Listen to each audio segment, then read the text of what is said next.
Welcome to today's webinar, Certificates of Free Sale for Your Exports. Thanks for joining us. My name is Dave Noah and I am founder and president of Shipping Solutions. Since 1995, our export documentation and compliance software has helped thousands of successful exporters more efficiently generate accurate export documents and stay compliant with import-export regulations. To help educate our customers and the wider international trade community, we regularly host free webinars like this one on the various aspects of international trade.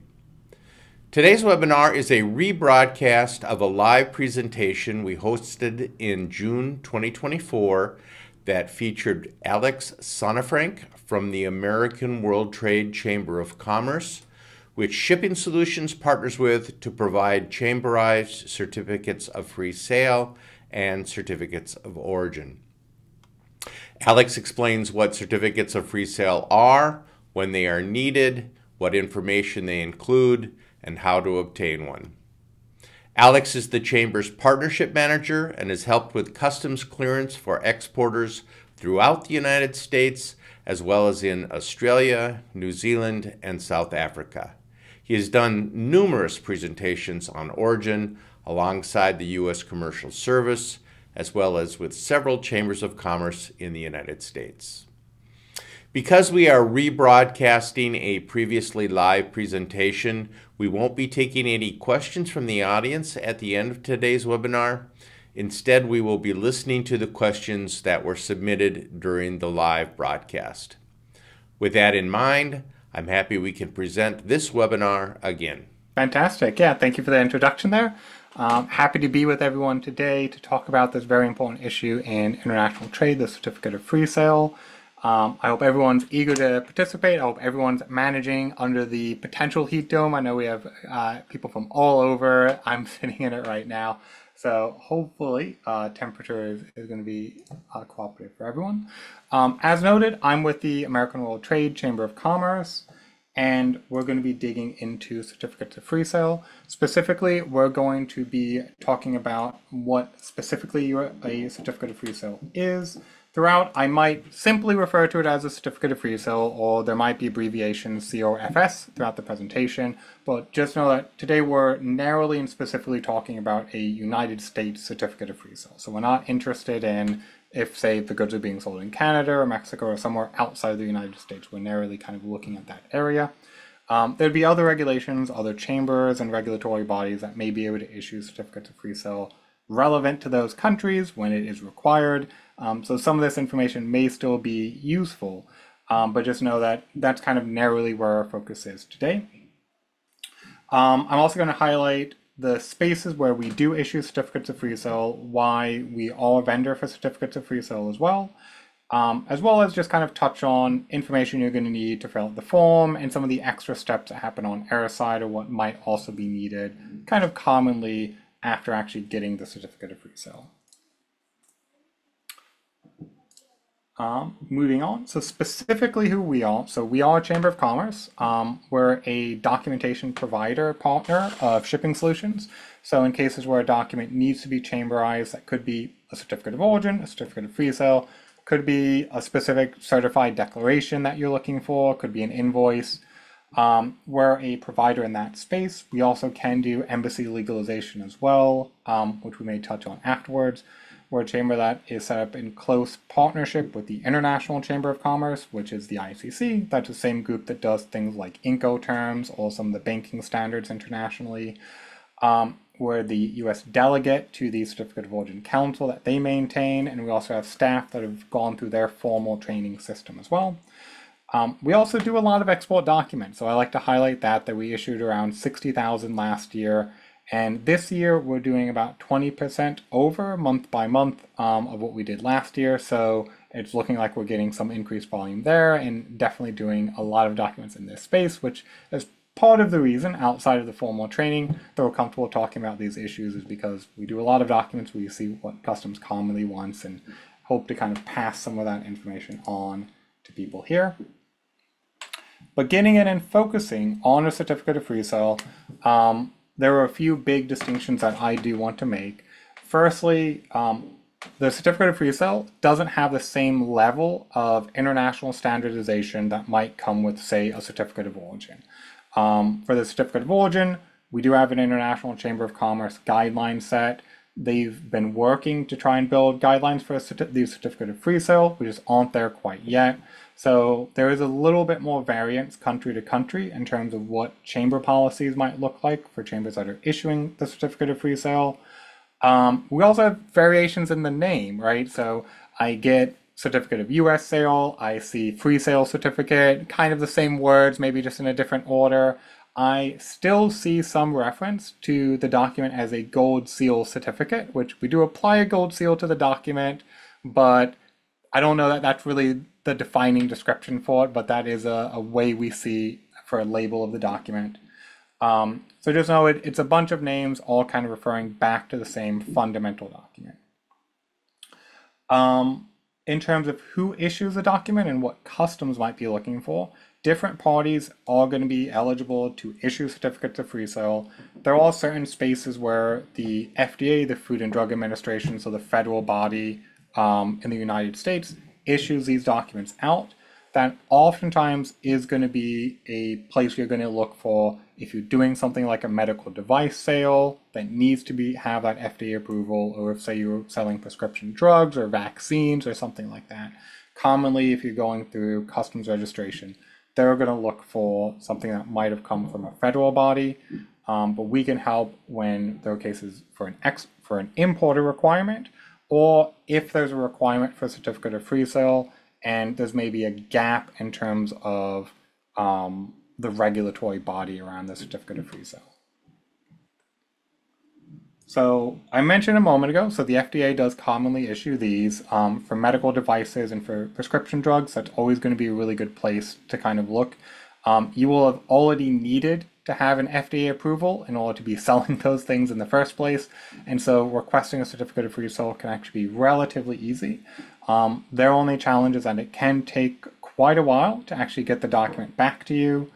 But also there are spaces where the EPA or USDA do issue certificates of free sale as well. State-based governments also can issue them. Not every state has a body that will issue a certificate of free sale or whatever name might be requested. For instance, the Virginia EDC, their Economic Development Corporation or Center, they do issue certificates of free sale. They won't do it if it is something that's regulated by the FDA. There are some spaces where they wouldn't do it. They also are going to require that it be manufactured in Virginia. On a similar note, Select Florida does issue certificates of free sale. That's, the Virginia branch and the Florida branch, obviously. Select Florida does issue certificates of free sale. They are going to look to require you to be incorporated in the state of Florida. Always be careful when you're working with an importer. They may give you examples of what they're looking for when it comes to a certificate of free sale or any other document. Take those as examples. We have had clients based in Colorado that got a sample certificate of free sale that was issued out of Florida, thinking that to satisfy customs in the United Arab Emirates, they had to incorporate themselves in Florida to get the document. That isn't quite the case. One of the benefits for us is that we are a national organization, so we are able to issue documentation to anyone that's actively selling in the United States today when it comes to a certificate of free sale. So as I noted here at the bottom, the AWTCC, that's us, the American World Trade Chamber of Commerce, as well as some other non-government organizations, do issue certificates of free sale. What ultimately matters is whether or not customs is going to recognize that as a genuine organization and whether or not customs is going to accept that as a certificate of free sale and get it to move through customs regularly.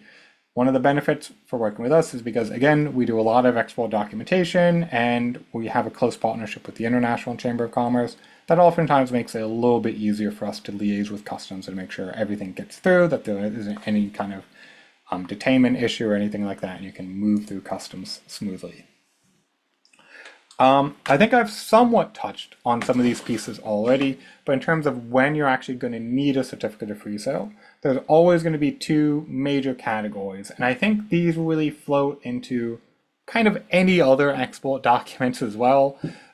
because there can be a situation where customs requires it. Either they need it to do product registration and get the product authorized to be brought into the country, or it could be a simple importer request as well. It could be part of the importer's process and their requirements that they want to see a certificate of free sale for a new business.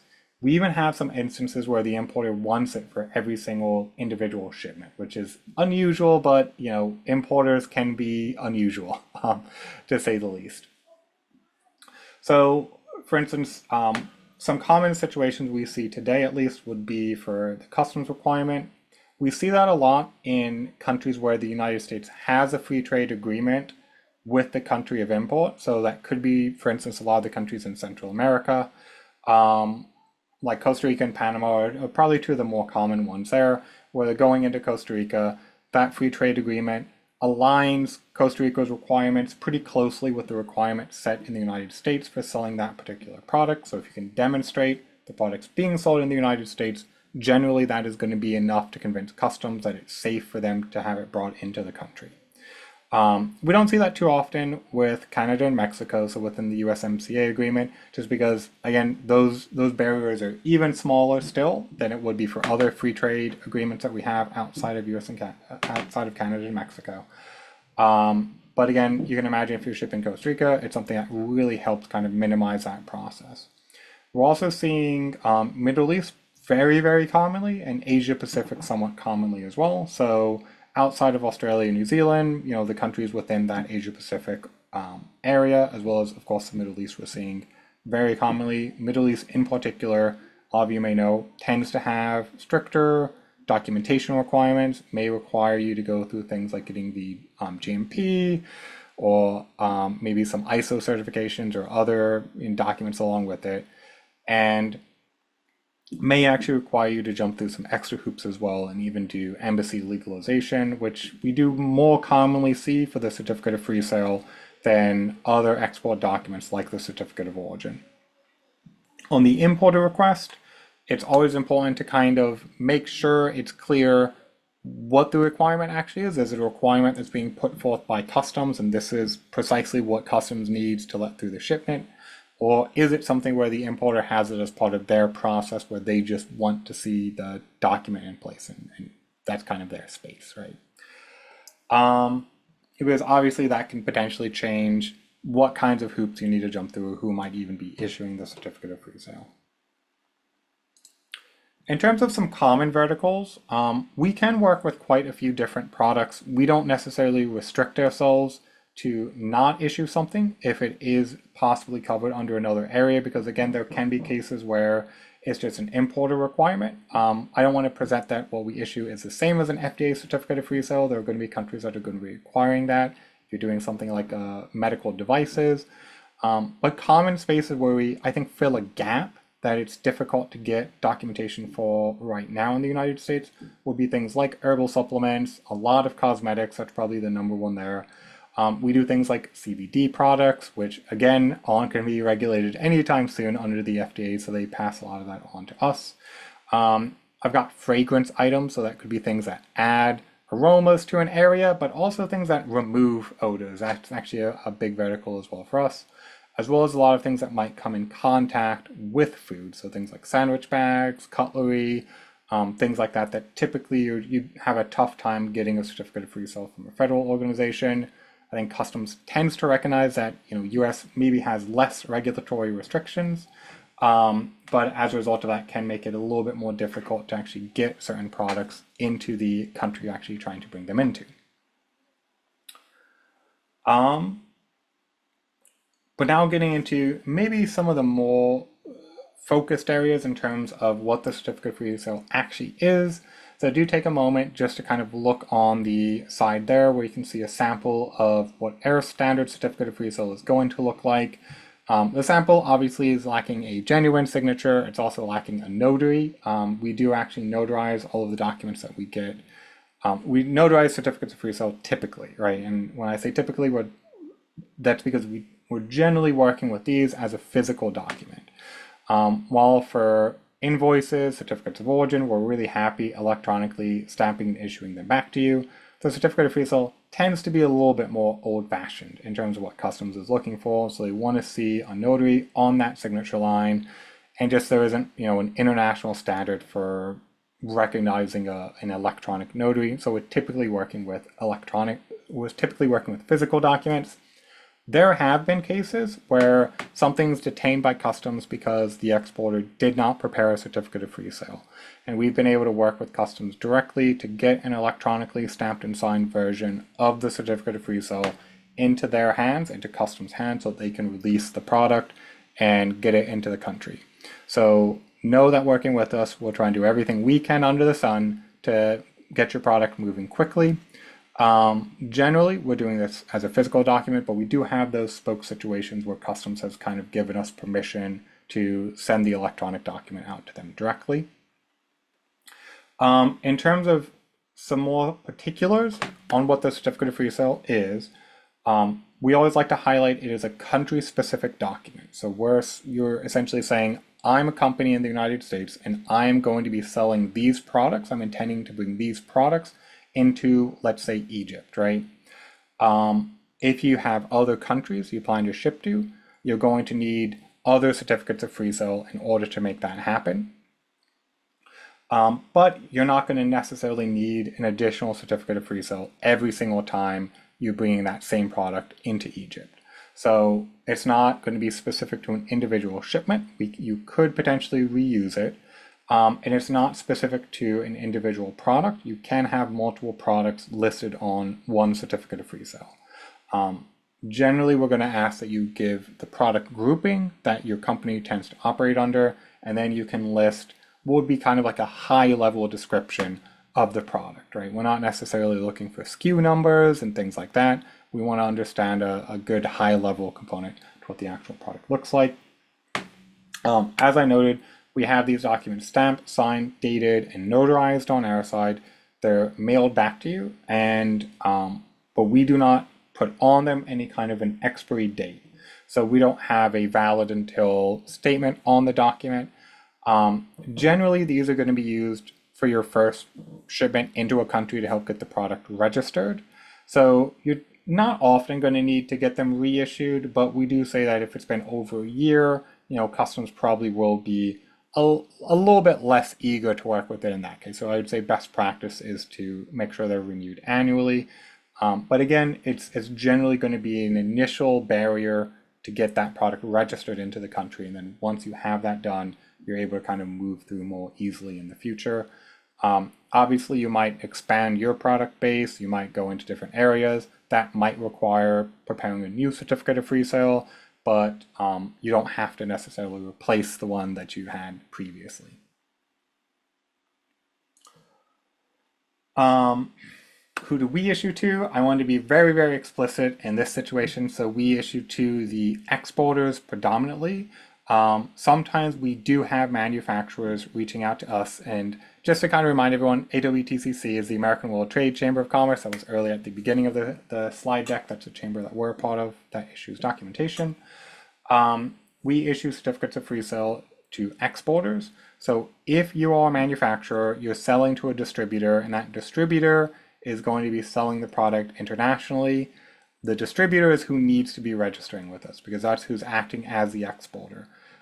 We do sometimes get some confusion where the distributor doesn't want to get involved with documentation, doesn't want to do it, and so they'll pass it back to their manufacturer and say, hey, you need to make this document for us. The certificate of free sale is an export document. It is something for the exporter to be preparing. I know there can be more complicated situations depending on who's acting as the exporter of record, but generally that's not going to be a wholesale manufacturer selling to a distributor. In situations where, and we'll look at this a little bit more, in situations where the manufacturer and the distributor are different parties, we may require some extra paperwork from the manufacturer just to kind of make sure that's completely clear there. But just in terms of other things we require, so first and foremost, you're all going to have to be registered with our organization. So you can do that directly on Shipping Solutions website. There will be a link at the end of the presentation, and at some point you'll also have that dropped into the general chat. So if you want to get started, that's really going to be the first place to go. There's no cost to get registered. So I always encourage exporters to go ahead and get that process out of the way, just because it can take us about 24 hours to get that registration complete. We like to do a thorough job and make sure we know who we're working with. If you have already registered, there'll be an email at the end to contact. So it may be the case you've registered through Shipping Solutions, maybe for a certificate of origin. If you need a certificate of free sale, there is a separate process, and we'll point you to how to make sure that you are kind of following the correct flow right there. Once you're actually registered, you'll be able to log in through our online portal to submit the documentation. We'll present you a PDF that's pretty easy to fill in that you'll need to sign on your side. So you'll need to have that application for the individual certificate of free sale completed after you've registered. You'll also need to present us with supporting evidence that the product is being sold in the United States today. That generally is going to take the form of 2 commercial invoices showing, oftentimes business-to-business transactions. It doesn't have to be, but oftentimes that means business-to-business transactions occurring within the United States. If you're an international distributor, you may be able to get that supporting evidence from the manufacturer as well. So if that's the situation, you have that option. If you are a general distributor, you probably do have sales within the United States anyway, so you have the ability to demonstrate that to us.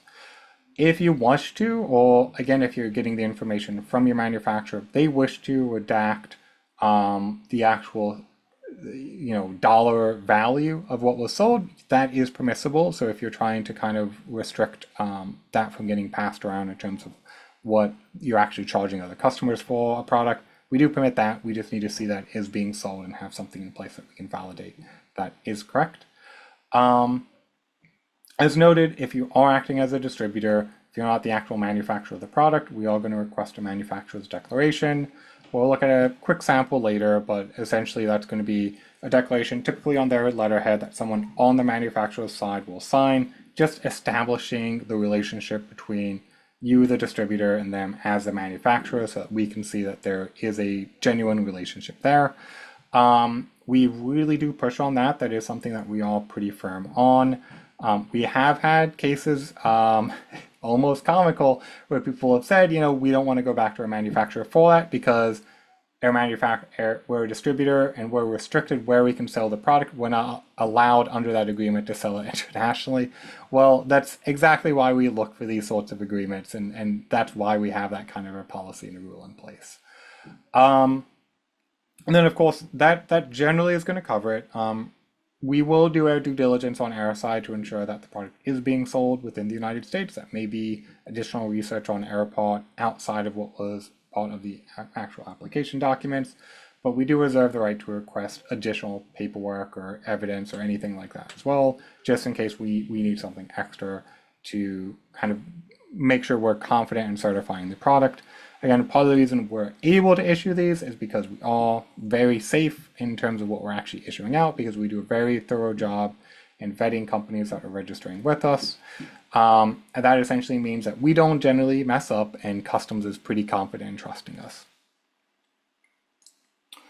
One of the things I really want to highlight, because this is especially, I think, problematic for certificates of free sale, though I see this on certificates of origin and other trade documents as well, are going to be questions around how the product should be labeled, specifically on the certificate of free sale.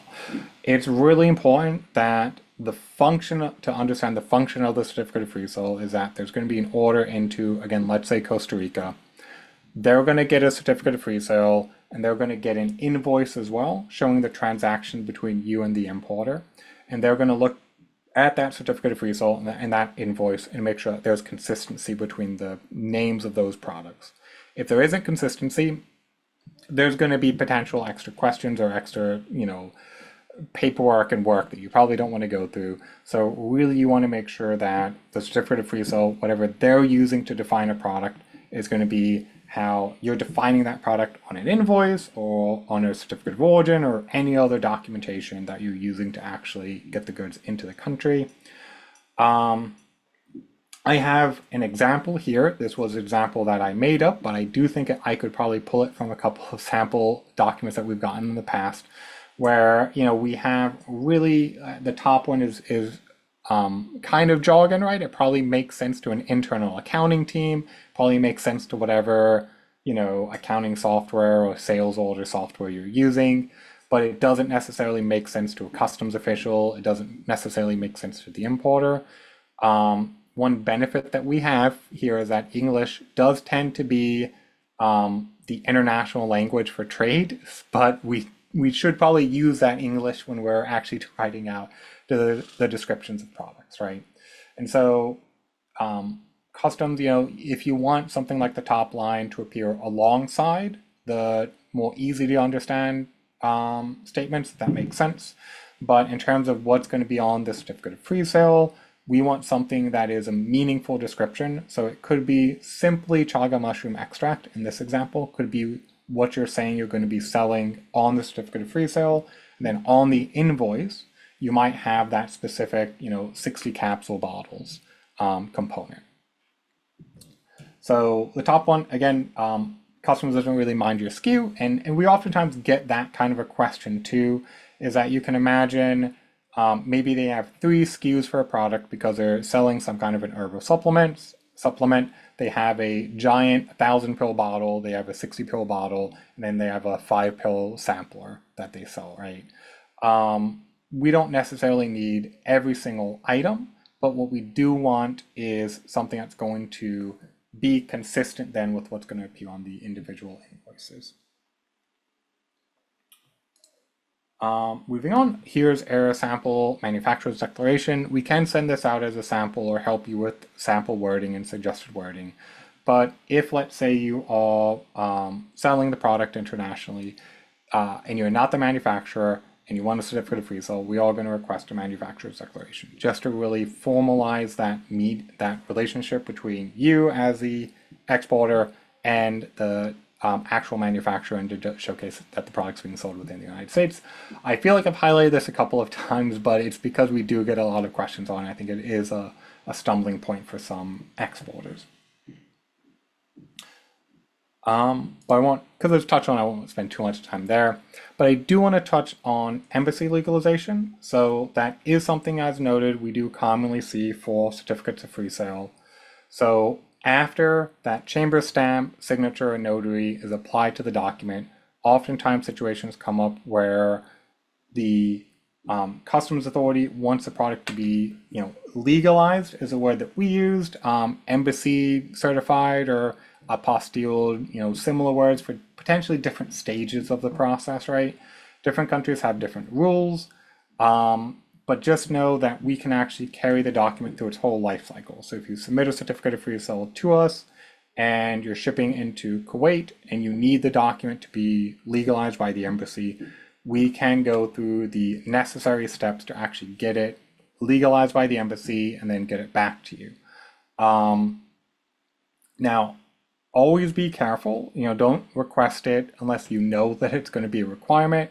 And I would say at this stage, if your importer has suggested that the documents get legalized, even there get clarity, is this actually going to be a customs requirement, or do you just prefer to see the embassy legalization? Because here in the United States, it is adding a lot of time to that process. So it's adding quite a bit to the cost, but more than anything, it's adding quite a bit to the time. So certain embassies will require the document to go through an apostille.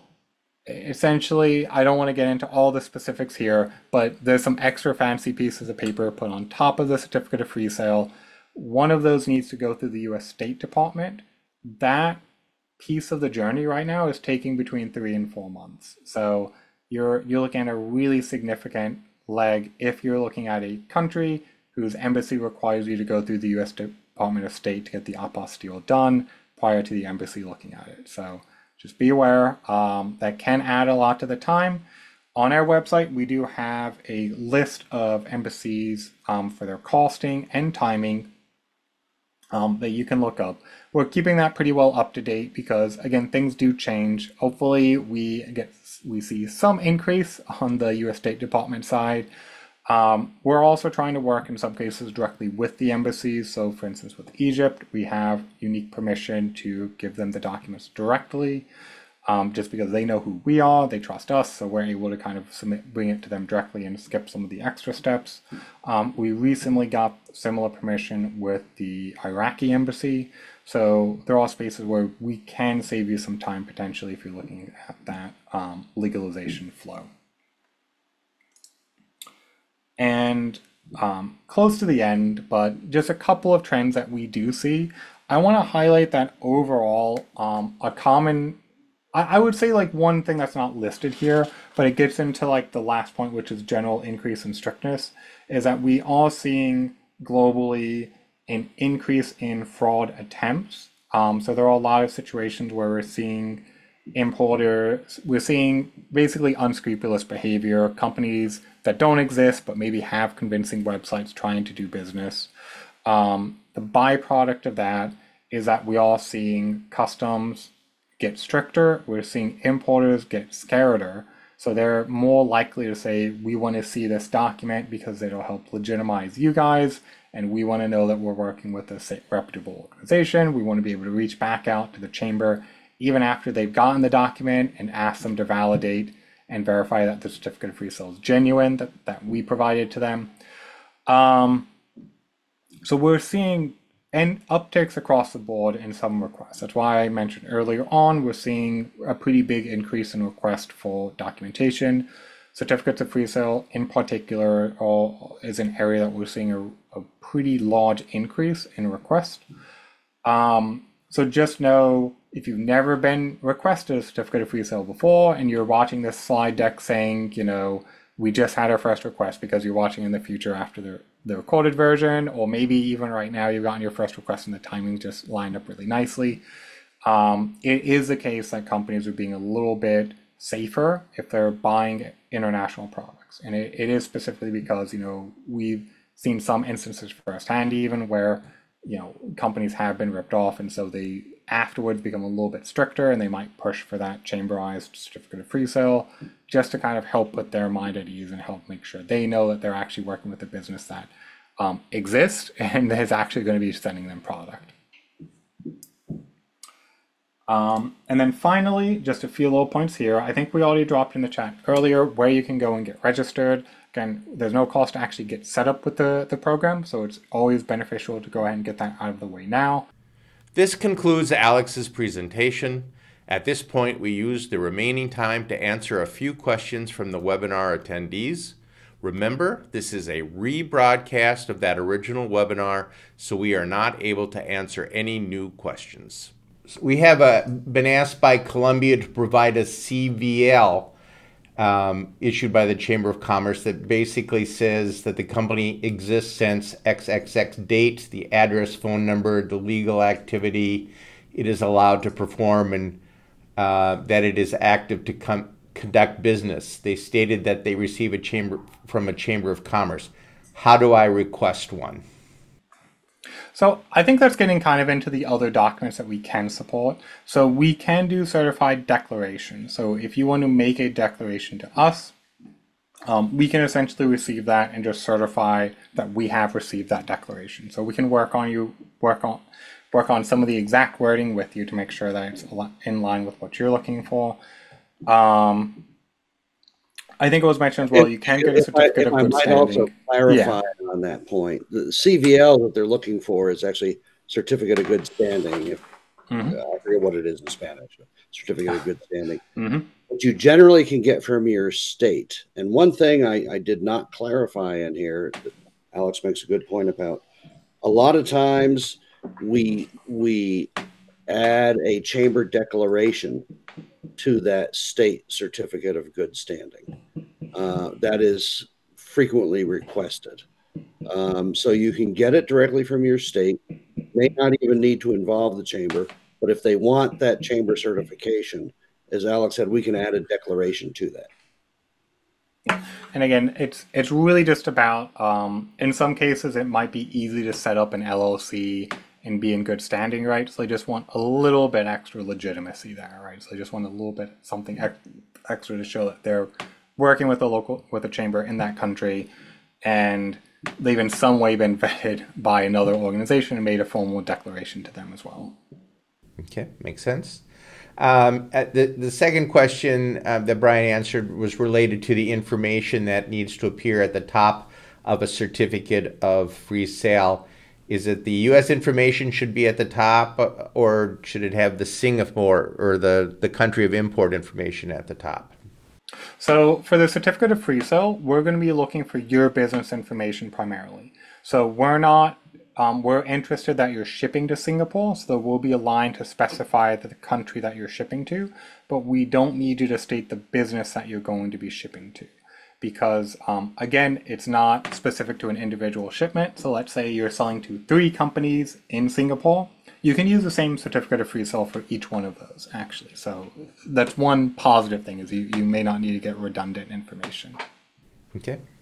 The next question relates to the FDA is used for certificates of free sale for medical devices and prescription drugs. Who can issue one for over-the-counter supplements? So supplements in particular, when we're talking about herbal supplements, we're actually one of the few groups that does do that, just because that's not out within the FDA umbrella. We do issue them as well for over-the-counter medication. So, the difference between, say, an echinacea supplement versus a vitamin C supplement, there's a little bit difference in the regulatory group there, but we would be able to issue in either scenario. Generally, for something like a vitamin supplement, yeah, you're going to be fine working with us, because that's, I think, typically going to be looking at like dietary supplements and things like that. Are certificates of free sale just used for exports? Yeah, so what we issue is an export document. Yeah, so it's a so the certificate of free sale that we're issuing is going to be specific for export, right? If it's already being freely sold in the United States, you don't necessarily need to prove that to other U.S. entities. If it is being sold, it's really to get it released by customs and get it into the country that we're going to be looking at. Is there any relationship between CTPAT, which is the Customs Trade Partnership Against Terrorism, and a certificate of free sale? Yeah, they're not similar. So obviously, if they require one, they might require the other, though. So that wouldn't be surprising that they're oftentimes be in the same requirement line. But no, they're not going to be related documents. Someone asked about getting a copy of the presentation. As we've mentioned, we are recording this webinar today, and we will be sending a link to the recording to everyone who signed up for the webinar, and you can feel free to share that link with others in your organization who may benefit from watching this as well. Can the certificate of free sale be used in case of some EAR shipments? Yeah, so for shipments that generally have more regulatory requirements around it, typically there's going to be other documentation that might be a little bit stronger that's going to be required as well. We do issue in some cases there as part of a bigger collection of documentation, but it's obviously going to be less common on our side, but it very well could be a space where we can assist. This relates a follow-up to the question about the CVL. What's the difference between certificate of free sale and a CVL? Is the certificate of free sale for the product and the CVL for the company? Are they ever the same thing depending on the country of import or export?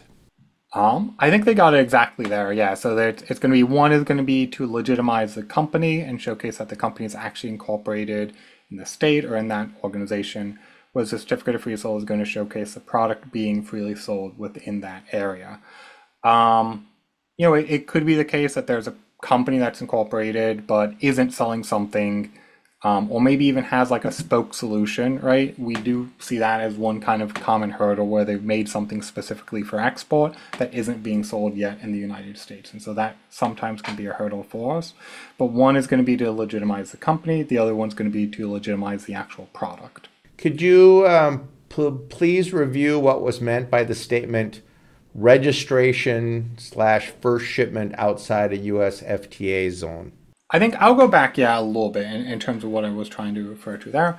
So registration, there is when I say registration, it's meaning getting a product registered with that government entity. So if you're shipping into Costa Rica, you're going to be showing a product. We're saying, we're making this supplement. We want you to recognize that we make this and it fits your rules so that we can bring it into the country. We generally refer to that as part of product registration. Oftentimes that is actually going to be, I'll say oftentimes that is being done by your importer, and you may not actually realize it yourself, right? That they may have someone on the receiving side, and the reason they're asking for this paperwork is because they're using it to get that product registered. When I say the first shipment into a country, so if it's the first shipment you're going into Costa Rica with, you'll give that document to your importer. The importer can use it to get recognition for the product, but they don't need to jump through that hoop again the second time. So when it comes into the country again, it's already kind of recognized by customs that they've gone through that registration step. They're going to be able to get it through a little bit more easily. That's why, again, for Costa Rica, a lot of clients do come to us. They get a certificate of free sale completed, and then they don't really need too much assistance after that, right? Maybe in a year they might have a new product that they're going to bring into the country, and they get a new certificate of free sale for that. But they're not, regularly getting like a repeat document. What if the distributor had a second customer in Costa Rica?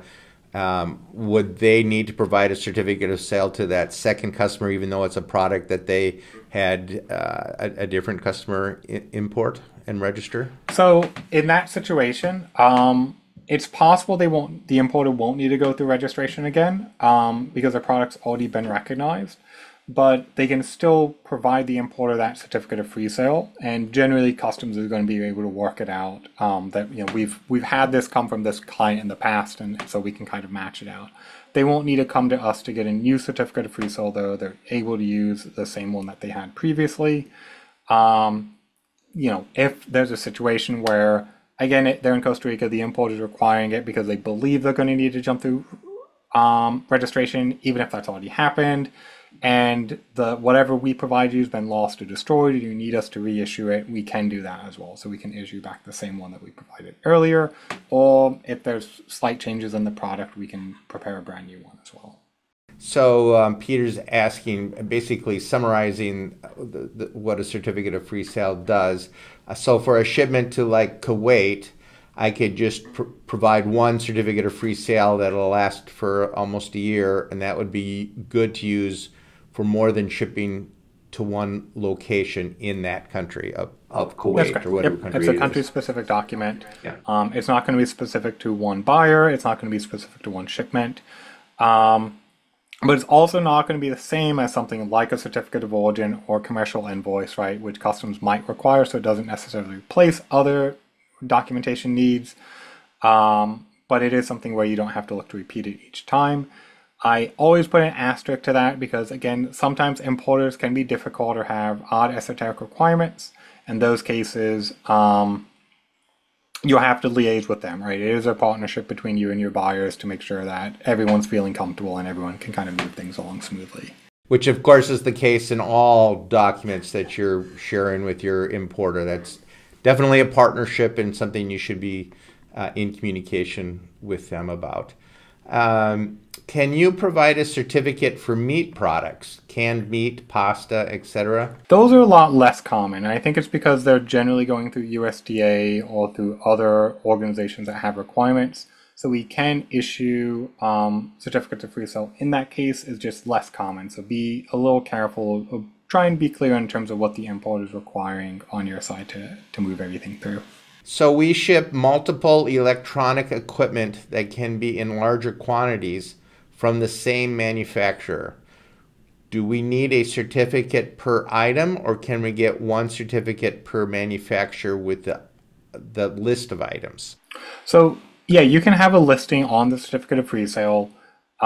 We generally suggest that things are again make sense effectively on the document, that the groupings are somewhat intuitive. So I gave the example earlier where maybe you have like 3 different size pill bottles that all have the same pill in them. You don't need to list them as 3 individual products on the certificate of free sale. But if, say, you're a manufacturer and it's within a space where you're required to get a certificate of free sale, if you have 3 items that you intend to bring into a country, I would list all 3 there. Even if you only have an order for one of them initially. So let's say you have an order in Egypt for one product, but you're potentially looking to expand and sell all 3. Just go ahead and have all 3 listed on there so you don't have to worry about getting a document in the future. Our time is up. Thanks for watching, and thank you to Alex for all the great information. If you want more information about certificates of free sale, we have created a webinar resources page on our website at shippingsolutions.com/webinar-resources, which you can also access by scanning the QR code on the screen. This webpage has links to all the resources that we mentioned during today's webinar, as well as links to register for upcoming webinars. You can also subscribe to our free international trade blog, Passages, so you don't miss out on the latest export and import news. Finally, please note that you are watching this webinar rebroadcast on our Shipping Solutions YouTube channel. If you're a fan of the import-export information we provide through our webinars and blog posts, please like this video and subscribe. And check out the other short videos that we've created that explain the various aspects of international trade. Your show of support for these free articles, webinars, and videos help us attract knowledgeable speakers like Alex to share their expertise with all of us. Thanks again for joining us today, and please stay well, everyone.